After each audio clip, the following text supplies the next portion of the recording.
Well, we have in the studio Adam Mutawakilo. He's a member of parliament for Damango, and he's a chartered accountant as well. And we're privileged to have you. Not yet. Yes, all right. Yes. And worked as level 2. Okay. Okay. He worked as an accountant as well, and finance person, and currently a member of parliament subcommittee on energy. Yeah, select committee on mines and energy. Select committee on energy. Mines and energy. Mines and energy. Yes. All right. Yesterday, Occupy Ghana, they come out with a release threatening to sue government if it fails to provide a full report on investigations into malfeasance, among other issues, at the National Youth Employment Program. We know that those investigations had been undertaken. A lot yes, a lot it's called GYEEDA, and then the report is being implemented. We know currently. Yeah, but they have raised these concerns. What's your take on it? Thank you very much. As a Ghanaian, and therefore, before I start, I'd like to say hello to our cherished viewers and the hosts and the good people of Damango constituency.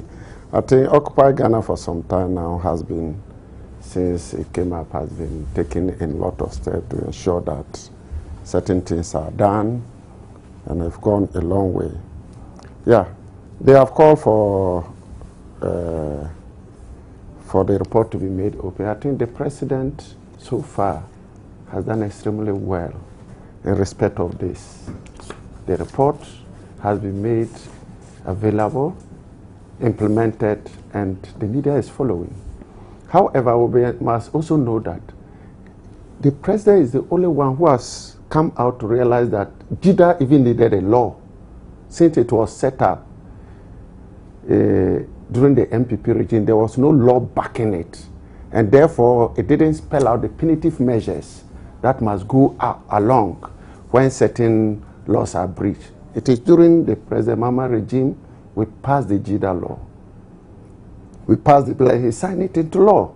So there's no fears. President Mama is open. He always make report available to the football 2014. The report he has given it to Attorney General and Minister of Justice to look through and make it public. So they don't have any cause for worry. But I believe that there's significant improvement when it comes to GYEEDA under President Mahama's regime, ensuring that he halted GYEEDA, make sure the necessary laws are put in place. And from this month, then the process of recruitment will kickstart. You think the laws that have been put in place adequately, the legal foundation that has been sought, and of course coming as with the parliamentary backing, is the basis on which we can have a very good footing for GYEEDA now, the Youth Employment Agency, to be working adequately? That every institution, when you set up in a program, there need to be rules and regulations backed by Parliament, signed into law by the president. Very, very important. However, unfortunately, when NYEP, National Youth Employment Program, was set up, there were no laws backing it. So it couldn't bite. But the president realized that there was the need, and therefore, for some time now, we have made sure that we have a law backing it, and recruitment starts. So they can go ahead, and then that all that enriches democracy, and they should go ahead.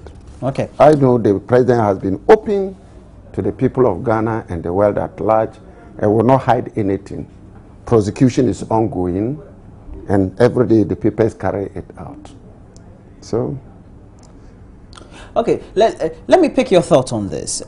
Yesterday, and I hear it's entered the second day, transport operators, commercial transport operators have not been happy, expressed their unhappiness about certain directives that have been introduced by the DVLA. For example, you want to acquire a new license, they require a certain minimum level of education or some kind of literacy level.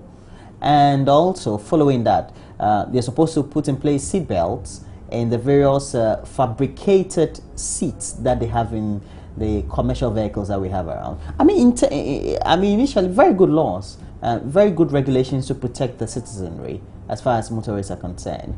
Now we're having this very backlash. Thank you very much. As a country we're developing. We have moved from lower income to middle. So things must change in line with the development. And they are not manufactured somewhere. They are laws that DVLA wants to implement. If somebody thinks that is unlawful, the person should take DVLA to court. And the drivers themselves have admitted that yes, but blocking the road is unlawful. We must admit that. What they are doing is not the right thing. I thought by now they would have sat with the Ministry of Transport and DVLA to fashion out modalities by which drivers who are not literate could get some training or some literacy programs before they acquire. It's very, very important. This is what I thought the leadership of the driver would have been. Because the DVLA had announced this since last year. Yes. Now formal education is ongoing. You could engage DVLA. Please, we would like DVLA to give all drivers who have not been to school 6 months training. Every region we gather them, train them. So I think the Ministry of Transport and DVLA will be willing to train and find alternative way of those who are illiterates to acquire some literacy background. It is to their own advantage because driving needs a lot of intelligence. You should be able to read road signs, know where to drive at a certain speed. But once you cannot read, it becomes a problem. So I think that, yes, DVLA is doing the right thing. The drivers have a concern. They need to fashion out and see how those of our drivers who are not educated could be helped before even they acquire the license. This is the way I've said, not blocking of road. That will not solve the problem because Ghana is developing. And as we develop, things must change. And once it is in the law, at a certain point, you'll be educated on that and implemented. But how you engage the stakeholders is what is very, very important at this point in time. What do you think that the leadership of the drivers, and we've had officially the GPRTU and the Ghana Road Transport Coordinating Council come to dissociate itself with an association they call themselves Committed Drivers Association, which they say have just sprung up to perhaps lead all these protests. How do you think they need to deal with this, the Ghana Road Transport Coordinating Council, as well as the GPRTU? We have what we call externalities. You might not be part, but it has an effect on you, whether positive or negative. So there are externalities, and they shouldn't sit aloof. When they block the road, it affects all vehicles, and it affects everybody, and we must all be concerned. So GPRTU and the other association need to engage them and then bring them at their level. Because it's very, very important. If you say, I'm not part of it, and therefore, if they block the Nsawam road, whether GPR2, private car, or anything, it will affect the movement of involved. People. So externalities will let us know that don't sit aloof when somebody is doing something bad, because at the end of the day, it will have an effect on you. For example, if you use very, very old car, which gives a lot of exhaust, you might think that doesn't affect you, but pollutes the environment. And eventually you have an effect. So I think that they should call them, being a colleague, they should call them to order and let them stop blocking the roads. But see how they can engage the various stakeholders to get them trained. It's a matter of training. It's not necessarily being an illiterate. If you're an illiterate and you want to learn, I'm telling you, within 3 months, you should be okay in terms of driving. Because you have engaged, you have already acquired the practicality of it. And that one is very, very important. So when they are teaching you all the other science and what you need to do, it becomes much easier. At what point do we say, well, the drivers have already been practically using the vehicles, have acquired licenses, even without going through formal education? So now you want to introduce a policy that says that you need to acquire some formal education, some literacy skills, so to speak. How should that interface be done by the DVLA and the various stakeholders, the Road Safety Commission, the police, as well as the driver and their unionized groups? I think when they meet, they could come up with some syllabus in every institution come, okay, these are the requirements, at least if you are not educated, and we take you through and you understand it, you'll be able to acquire. So at least if they discuss, they will have a criteria and the syllabus, what they are supposed to go through, what they are supposed to acquire. And that will be the basis on which they will be able to train the illiterate ones who cannot read and write. I think if they engage, I know DVLA will know a certain guideline or syllabus that they should have. And if they engage them, they should be able to do that. They shouldn't see it like impossible. The driver shouldn't see it, it is impossible. It is very, very possible if they are determined. So they should calm down, let the traffic flow, and engage the various stakeholders. Well, we're hearing that at least the situation has entered day 2, but not as severe as we witnessed it yesterday. We'll bring you that very story, and then we'll wrap our discussions on that very subject. And then we'll go on to subject of petroleum deregulation, which concerns the committee, the select committee on mines and energy, which Mr. Adams Butawakilu is a member. We already have also on the line Alhaji Aliu Baba, who is the General Secretary for the Ghana Road Transport Coordinating Council. Baba, a very good morning to you, sir. Good morning to you, and I say heavy good morning because of the rain. Oh, well, yes. You and all your family. Yes, okay. Thank you very much, sir. But you dissociated yourself and also called to order your membership who undertook that very protest on Monday. And we hear that at least there are pockets of that very protest by the drivers are still ongoing for today. Why is it that when the directive or the announcement had been made by the DVLA since last year, it seems you did not deepen dialogue with your membership as to how this needs to be rolled out? As a matter of fact, I think I will be correcting an impression from what you are just saying, that if the driver any driver will go and stay somewhere and say, yes, well, we have no dialogue with them, then they have a bit of story to tell. Well, when the issue of seatbelt, for instance, came up after the LI was passed in 2012, we also saw the need for education to go first and sensitization. So this we really resisted because it started when the police wanted to introduce the sport fine. We were on the every corner to say, no, we need education for our members. And as a result, the sport fine issue came to an end. The regime which was to be started came to an abrupt end because the IGP saw reasons that it was not enough, it was not matured for that to take off. Okay, then here comes this seatbelt issue. And the thing is, you also recall, last year when we were engaging the DVLA and everybody on in the media, we were telling them, no, it was not appropriate for them to introduce because of X, Y, Z. We need to get more seatbelts in the system. We need to train some people, the designated workshops of magazines, so that the number of drivers go and fit this system. All these things were discussed. And the drivers were aware because at that time they were insistent of reinforcing or enforcement of this law. There came that when we took it up with the ministry, then the minister came out with a pronouncement that this thing should be suspended up to June. So that they could put in place all the necessary provisions for that. So when this thing was suspended, would any driver tell me in the country that he didn't know the role we play?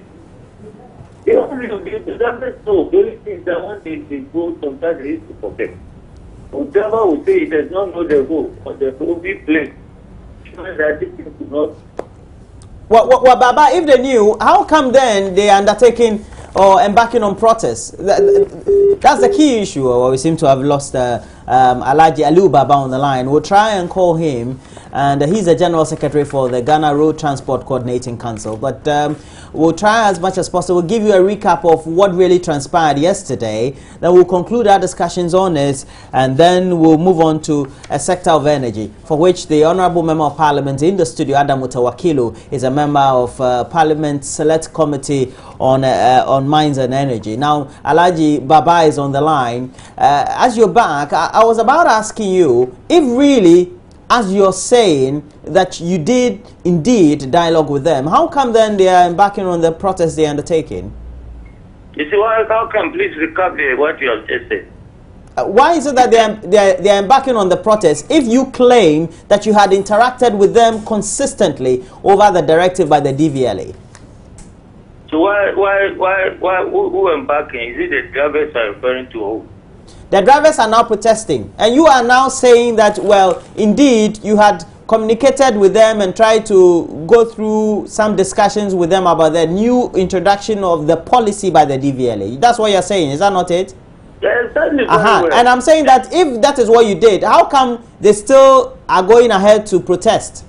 So who are the drivers you are referring to? Oh, the drivers, they call them, you don't know, eh? They call them, they call them the Committed Drivers Association. You haven't. Which union do they belong to? You don't know them. GRTCs have 22 union organizations in the country. And at least all our 22 union guys, you can contact them. You can contact Protua, contact Cooperative. These are some of the major unions we have in GRTCs. Contact all of them, whether they will tell you they are not aware of what. Alhaji Baba, so you are saying that we don't know them. You are saying they don't have locus. Pardon? They don't have any legitimate platform or right to be leading this very protestation. Is that not it? Yes, what we are okay. saying. If that is the case, you still have members who belong to one or two of your unions still undertaking the protest all over Accra. So how are you dealing with it? It's as simple as that, Baba. The issue is that, my brother, we don't go in for somebody's fight. We have our drivers, and we have contacted all the leadership of all our unions. They say their drivers are not part of the exercise ongoing. So why do I have to start talking to people who have no value there? You don't know them. They have not come to us. How do you fight for people you don't know? Is it because they say they're mere drivers? Have you forgotten that we always complain about floating drivers? So if these are floating drivers who have put themselves together to do this exercise, why would that one benefit me to talk to them rather than to see about my drivers who will not commit themselves? You see?